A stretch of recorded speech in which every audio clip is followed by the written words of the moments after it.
Devika Munni blog চ্যানেলে আপনাদের সবাইকে স্বাগত। ইলিশ মাছ খেতে ভালোবাসে না এমন বাঙালি মনে হয় কমই আছে, কারণ সব বাঙালি অপেক্ষা করে থাকে বর্ষাকালের জন্যে। তো দেখুন, আজকে আমি আপনাদের সঙ্গে শেয়ার করতে চলেছি ইলিশ ভাপার রেসিপি। আমি জানি আপনারা সবাই জানেন, কিন্তু আমি কিভাবে করে থাকি সেটাই আপনাদের সঙ্গে আজকে শেয়ার করে নিচ্ছি। তাহলে দেখুন, আমি মাছের পিসগুলিকে ভালো করে ধুয়ে নিয়ে 1 চামচ লবণ আর 1/2 চামচ হলুদ গুঁড়ো দিয়ে মাখিয়ে নিয়ে 10 মিনিট রেখে দিয়েছিলাম। এবার ইলিশ মাছ ভাপার জন্য নিয়ে নেব 1 টেবিল চামচ কালো সরষে,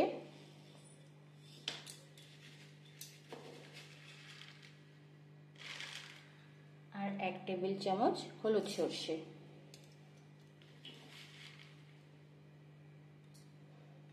এবার এটাকে আমি একটু জল দিয়ে ভিজিয়ে রাখবো। আমি জল দিয়ে দিলাম।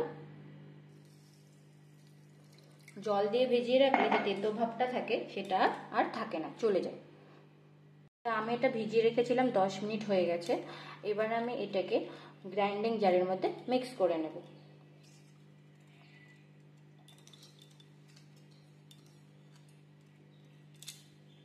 আর দিয়ে দেবো এর মধ্যে 3টে কাঁচা লঙ্কা, আর দেব 1 চামচ পোস্ত।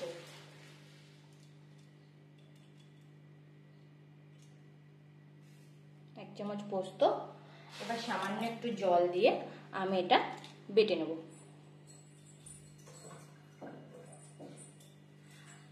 আপনারা চাইলে শিলেও বেটে নিতে পারেন। আমার বাটা হয়ে গেছে। এবার এই পেস্টটা একটা টিফিন বাটিতে আমি ঢেলে নেব। এই পাত্রটায় আমি ইলিশ মাছ ভাপা বানাবো।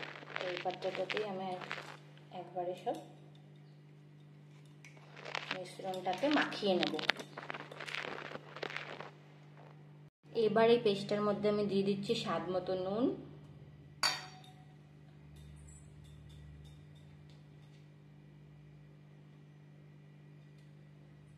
সামান্য হলুদ,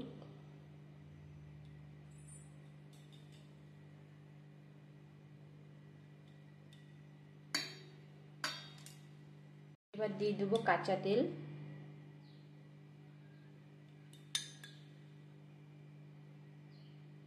এই কাঁচা তেলটা দেবার জন্য দেখবেন স্বাদটা অনেকটাই বেড়ে যায়।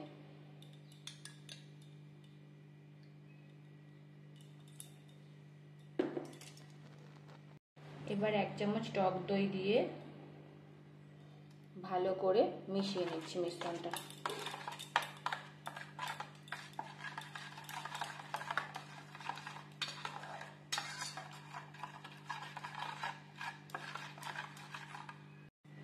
এবার আমি মাছের পিসগুলোকে সর্ষে বাটার মধ্যে দিয়ে ভালো করে মিশিয়ে নিচ্ছি। উল্টে পাল্টে ভালো করে মিশিয়ে নেব।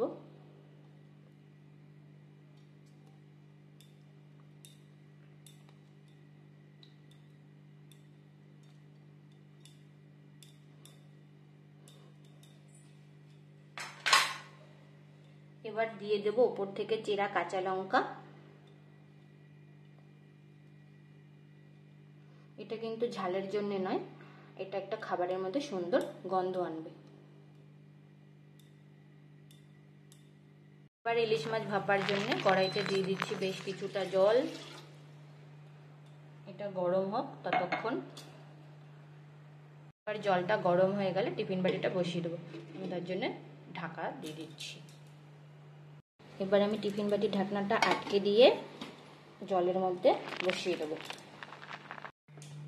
দেখুন, জলটা গরম হয়ে গেছে। এবার আমি টিফিন বাটিটা বসিয়ে দেবো। বসিয়ে দিয়ে ঢাকা দিয়ে দেব। এবার 3 মিনিট হাই ফ্লেমে, তারপরে 10 মিনিট লো ফ্লেমে রাখলেই রেডি হয়ে যাবে আমাদের ইলিশ মাছের ভাপা। আমি জল থেকে তুলে নিয়েছি। দেখুন, এবার আমাদের ভাপা ইলিশ একদম তৈরি হয়ে গেছে। তাহলে চলুন গরম গরম পরিবেশন করা যাক ইলিশ মাছের ভাপা। আশা করি রেসিপিটি আপনাদের ভালো লাগলো। এই সহজ রেসিপিটি আপনাদের কেমন লেগেছে অবশ্যই কমেন্টের মাধ্যমে জানাবেন। ভালো লাগলে লাইক ও শেয়ার করবেন, আর নতুন নতুন রেসিপি পেতে আমার চ্যানেলটি সাবস্ক্রাইব করবেন।